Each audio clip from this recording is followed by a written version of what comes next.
On Worcester News tonight, Wachusett Brewing is coming to Worcester as a new development in the city's Canal District looks to bring more businesses to the area.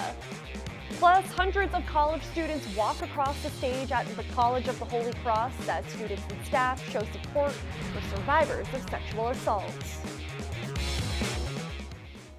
Good evening and thanks for joining us. I'm Olivia Lemon. The holiday weekend starts this evening. It's the unofficial start of summer and a lot of people want to spend it outside. Let's get a first look at our local forecast with meteorologist Pamela Gardner to see what we can expect.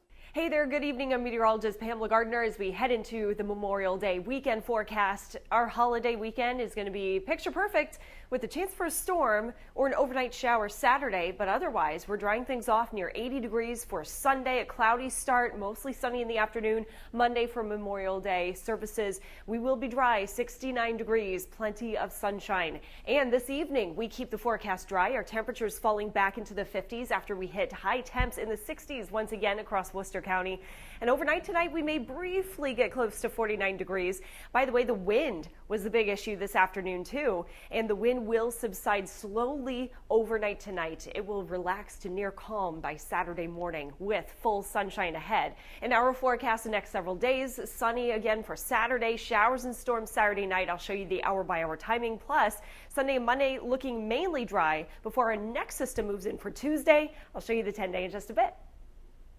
The Worcester Public Market is one of the first things many people see when they enter the Canal District from Kelly Square. It's expected to be complete this fall and will feature a popular brewery in central Massachusetts. Developer Alan Fletcher says he's happy to work with Wachusett Brewing. Our Rosalind Flaherty joins us now to explain. Rosalind. Olivia, he says this will bring a lot of people to the area, and the Chamber of Commerce says with all that's going on, it makes businesses want to come here.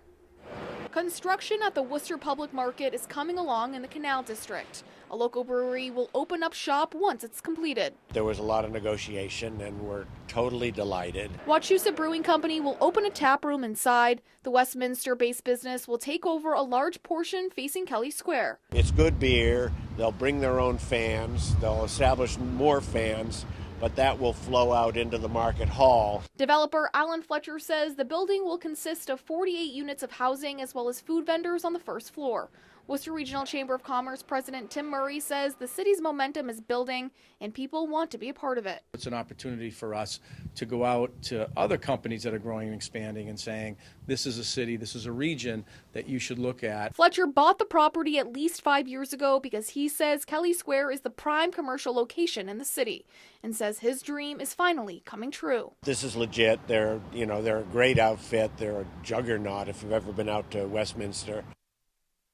Now, Fletcher says when it comes to reconfiguring Kelly Square, he says the sooner the better. Rosalind Flaherty, Worcester News Tonight. The Worcester Regional Chamber of Commerce is the latest organization to sign on to be a founding sponsor of the Worcester Red Sox. The team calls the group of founding organizations the 21 Club. The Chamber says entry into the club is indicative of their commitment to further economic development in the city of Worcester. These renderings show Polar Park, where the team will play when they come to the city in 2021. Work is set to begin on the $240 million project this July. A Southborough homeowner is facing charges. Police say there was an underage drinking party at their home. Police and fire were called to Limbrook Road around 1:30 Thursday morning. They say an underage person needed medical attention. About 10 underage teens were in the home for an end-of-the-year school party. One person was brought to the hospital for evaluation. The parent in charge of the house, Manpreet Karuna, will be summoned to court at a later date on a charge of furnishing alcohol to a person under 21. Family and friends gather to watch hundreds of College of the Holy Cross students get their degrees. The school's 173rd commencement comes as dozens rally against cases of sexual misconduct on campus. Some students say while it's an emotional day, it's also powerful to see the school come together. Our Brittany Schaefer joins us now with more. Brittany. Olivia, at the graduation, dozens of students and faculty wore teal sashes and patches to stand against sexual misconduct. One student tells me the College of the Holy Cross has a lot of improvements to make, but it's great to see the community coming together.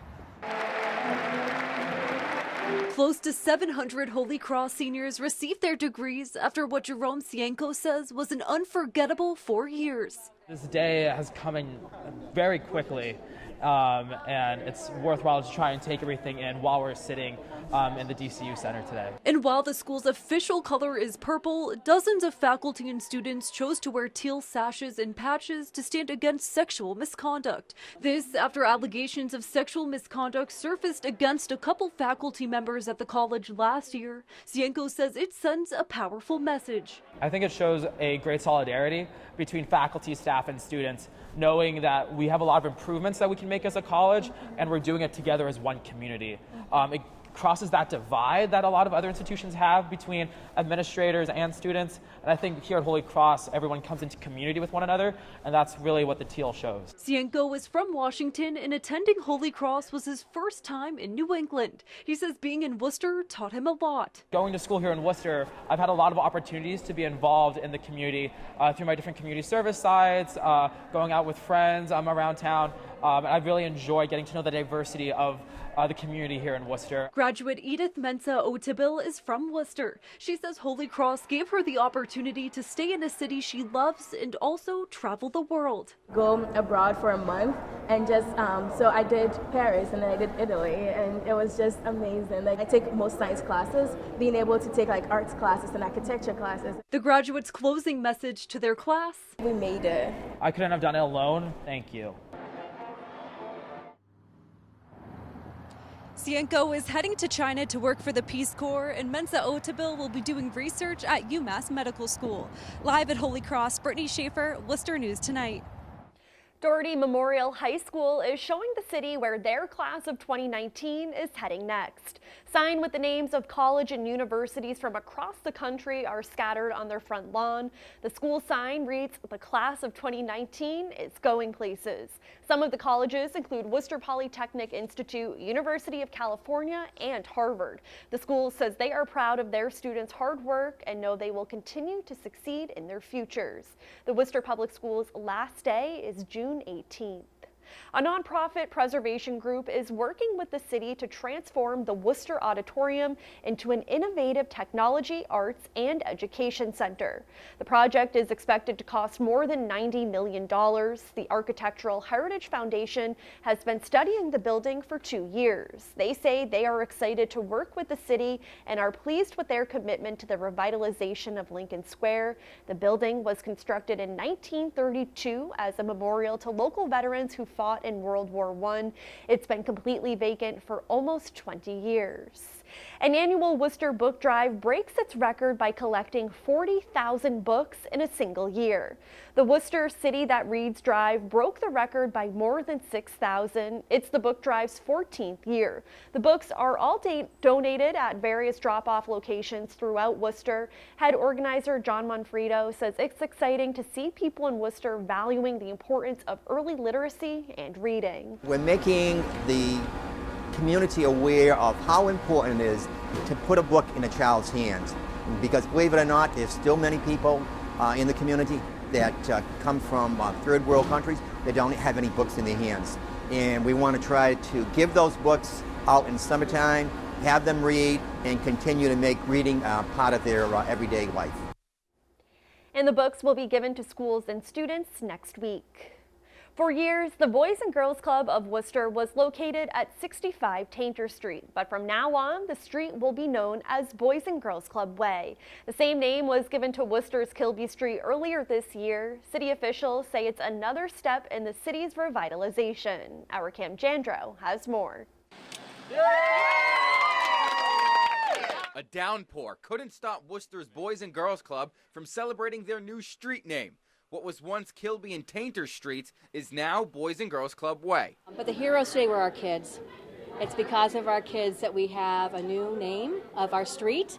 Those kids at the Boys and Girls Club had a chance to be involved in the process.